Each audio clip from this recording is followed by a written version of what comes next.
Hello friends, today we are going to discuss module number 6 of English drama, BA part 3, semester 6. Title of the module 6 is Comedy as a Form. We have already seen the types of drama in module number 5, semester 6. So this is the module number 6 in semester 6, that is comedy as a form. Comedy is one of the oldest forms of drama. Comedy highlights that human beings are in fact ridiculous and cannot change.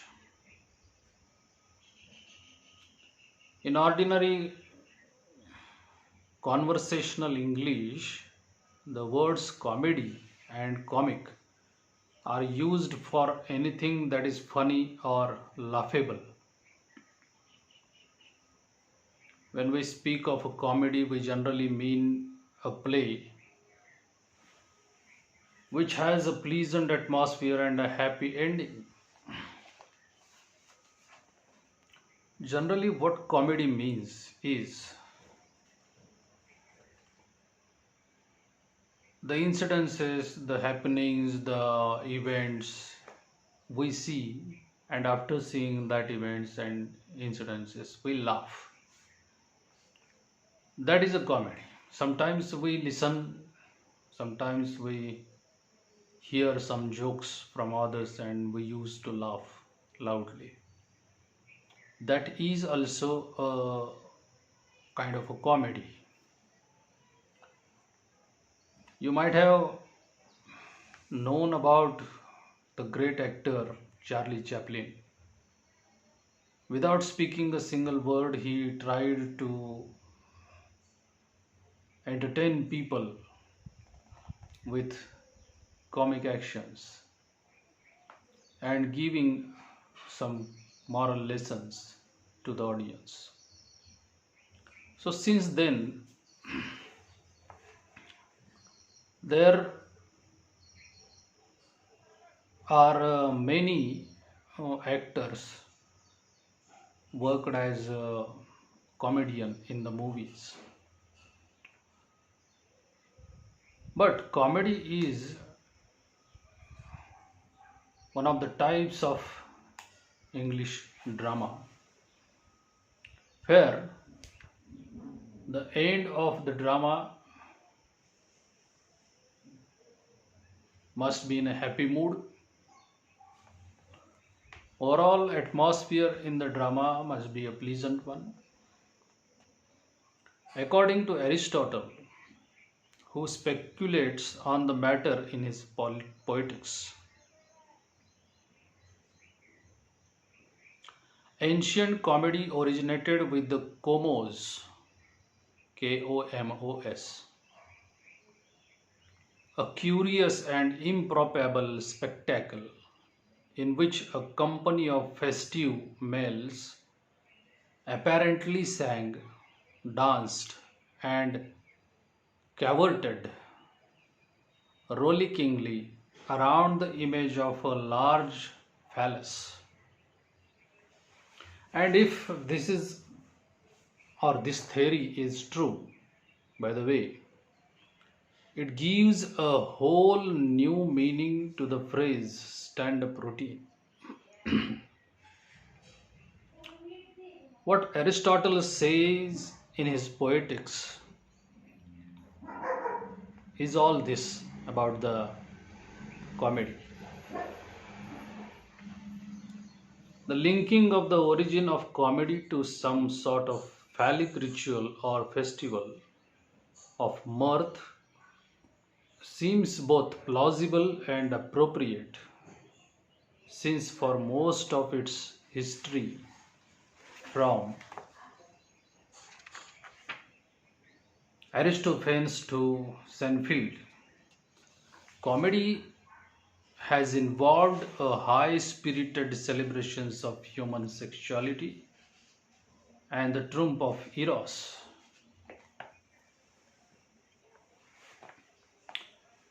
As a rule, tragedy occurs on the battlefield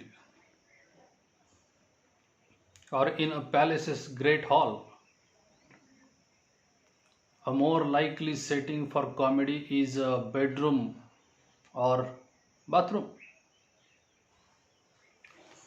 So, at that time, there was little scope to comedy. Comedy was related to human sexuality and the triumph of Eros. So, people were enjoying comedy in only such situations. On the other hand, it is not true that a film or literary work must involve sexual humor or even be funny in order to qualify as a comedy. A happy ending is all that's required. There should not be a tragic note at the end of any drama. In fact, since at least as far back as Aristotle, the basic formula for comedy has had more to do with conversations and expectations of plot and character than with a requirement for lewd jokes or cartoonish partfalls. In a sense, a comedy is a story of the rise in future or fortune of a sympathetic central character. That was the motto of the dramatist, that if he wants to show sympathy for the central character, some comic incidences are intermingled in the drama. That is done by William Shakespeare also. In his Midsummer Night's Dream or his last drama Tempest, there are some comic incidences and there are some comic persons or characters created by William Shakespeare also to sympathize the central character. So, comedy was not as popular as today in that time, means in the period of Queen Elizabeth and before Elizabethan period. But later on it became more and more pure and more uh, appropriate in the course of time. And the dramatist tried to take seriously the type of this drama. The term comedy is customarily applied only to the plays for the stage or the motion pictures. The first true comedy was Grammar Gruton's Needle by John Steele. The first true comedy. And the title of this comedy is Grammar Gruton's Needle, which was written by John Steele. But the comedy with a regular plot divided into acts and scenes is Ralph Royster Doyster, produced by Nicholas Woodall. Nicholas Woodall had written Ralph Royster Doyster comedy with regular plot which is divided into acts and scenes. So full-length comedy he had written like tragedy.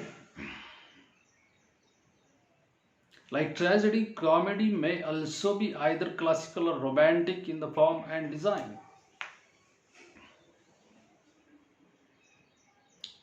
You may know classical tragedy, you may know romantic tragedies. Classical tragedies by Horace Walpole, Thomas Keats, Thomas Nash, Christopher Marlowe, William Shakespeare, and others. And there are romantic tragedies also in the Romantic period. And that period started from 1798 to 1835. This period is generally called as Romantic period. William Wordsworth also tried to write romantic poems and other literary works.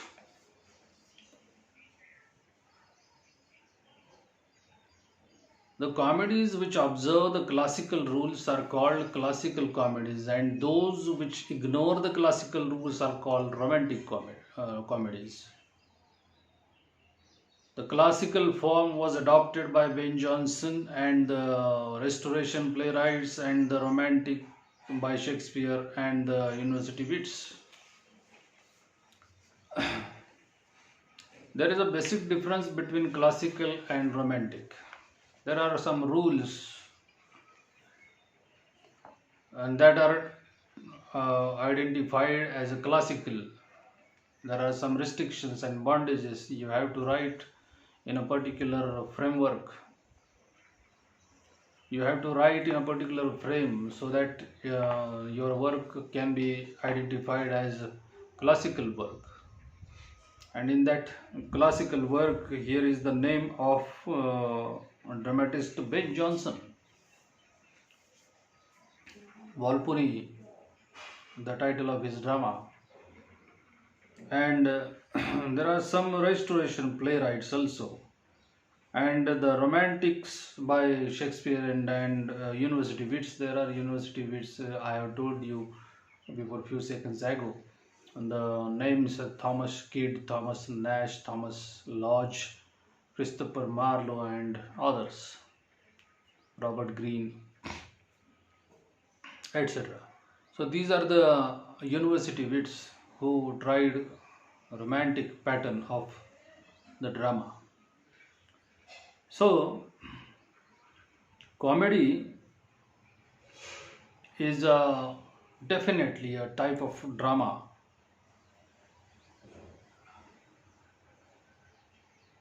which can be seriously studied. Thank you.